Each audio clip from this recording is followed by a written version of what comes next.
You are walking down Newbury Street on a Tuesday morning in Boston, coffee in hand. The harbor is 6 blocks east. The sky is the low, flat gray that sits over this city from November through April. Then the siren drops. Not a fire truck, not an ambulance. The civil emergency alert. One sustained tone, a gap, another tone. If you have never heard that sound for real in your life, your brain will lock for 4 seconds. 4 seconds you do not have. When that alarm fires, the freeze is human. That is not weakness. That is biology. I am going to override that biology right now. In this scenario, you have between 180 and 240 seconds before the physics close the conversation permanently. Here is what is actually happening. A Yasen-M class nuclear-powered attack submarine has been operating in the North Atlantic. This is not a theory. In June 2024, the Yasen-M boat Kazan sailed past the East Coast within visual range of Florida and made port in Havana. The U.S. Navy tracked it.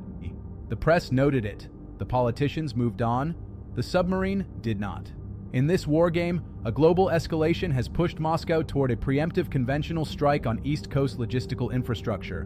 Boston Harbor is the largest port in New England, a critical resupply node for U.S. military operations on the Atlantic seaboard. Neutralizing it is not aggression. It is arithmetic. The Yasen-M carries 32 vertical launch system cells, 4 P-800 Oniks per cell block. One salvo, fired submerged from 100 kilometers off the coast. The submarine does not surface. It fires. It retreats. The physics travel the rest of the way alone. Here is why no one is coming to stop them. NORAD's North Warning System was built to detect Soviet bombers over the Arctic at high altitude. A sea-skimming cruise missile at 10 meters altitude is invisible to it until the missile is practically in the harbor. New over-the-horizon radars to close that gap are not scheduled to be operational before 2031. No Patriot battery is dedicated to Boston. No NASAMS ring protects this coastline. I know exactly what that absence looks like on a radar screen because I spent years watching a similar absence from the inside. In Erbil, I tracked threats through a sensor web that had been called adequate right up until the night it wasn't. I watched a $20,000 drone slice clean through our detection window while $2 million of interceptors sat on standby 60 seconds too late. That was Iraq. This is Boston. The principle is identical. The stakes are not comparable. When a coastal radar catches a P-800 at the radar horizon, you have 15 seconds. Not enough to compute a firing solution. Not enough to authorize a launch. Not enough to tell your family. Ukraine tracked 211 Oniks launches over 3 years of actual combat.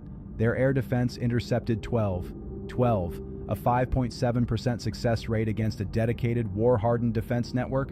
This coast has zero equivalent.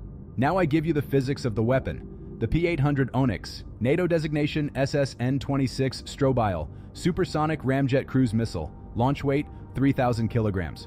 After the solid rocket booster burns, a kerosene-fed ramjet holds it at Mach 2.5, approximately 3,000 kilometers per hour. Terminal phase, 10 to 15 meters above the water surface. That is telephone pole height. That is the height of the second floor of the building you are standing in right now. It carries a 300-kilogram armor-piercing high-explosive warhead, built to crack the welded steel hull of an aircraft carrier. The sandstone facade of a Back Bay brownstone is not steel. It is not reinforced. It is a layered masonry wall built in 1875 on a wood frame, and it has been standing because nothing has ever asked it not to. When a 3,000-kilogram projectile at Mach 2.5 strikes that structure, there is no controlled fragmentation.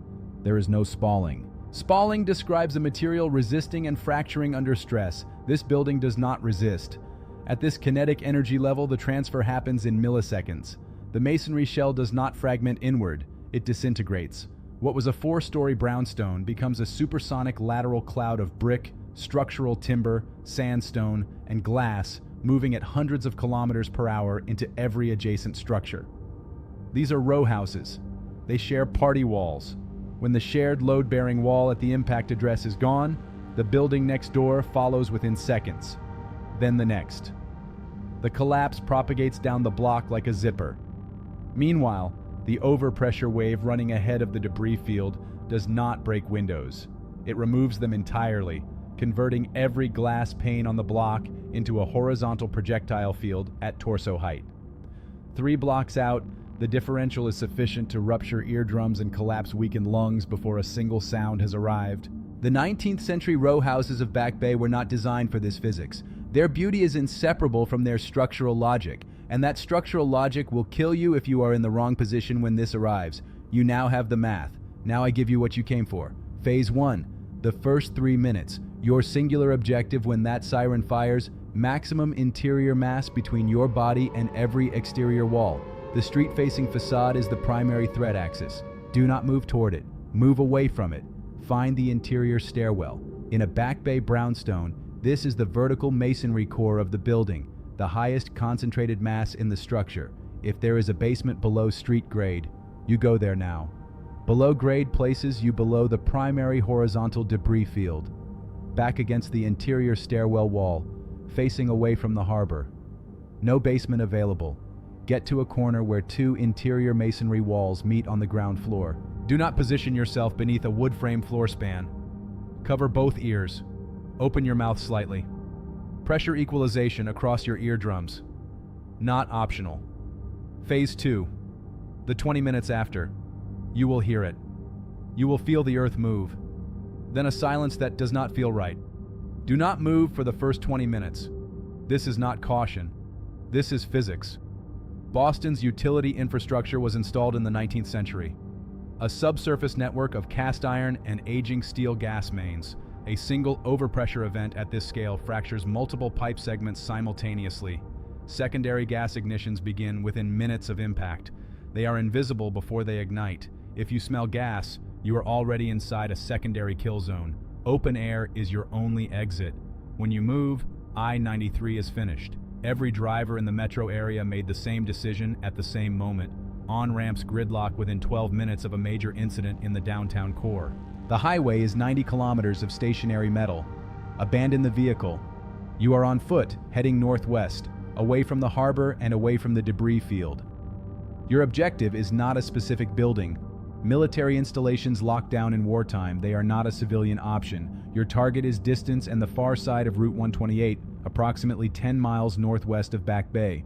Massachusetts Emergency Management Agency activates shelter staging at large format civilian infrastructure in outlying communities, Lexington, Bedford, Concord, along designated evacuation corridors on routes 2 and 2A heading northwest. Before you commit to a route, listen. Keep a battery-powered or hand-crank AM radio. FEMA Emergency Alert System broadcasts on standard AM frequencies. Listen for chemical hazard corridors, which will form downwind of the harbor and impact zone. Wind direction is not optional data. Move crosswind or upwind from the strike area, never downwind. 20 miles in disaster conditions, debris, crowds, broken infrastructure, possible secondary gas fires at your back, is 8 to 12 hours on foot. That is the honest number. Not 5, 8 to 12. You are calculating water, footwear, the people around you who have no plan, and the direction the air is moving. Plan for that number, not for the comfortable one. The missile does not know your name. It does not know your politics.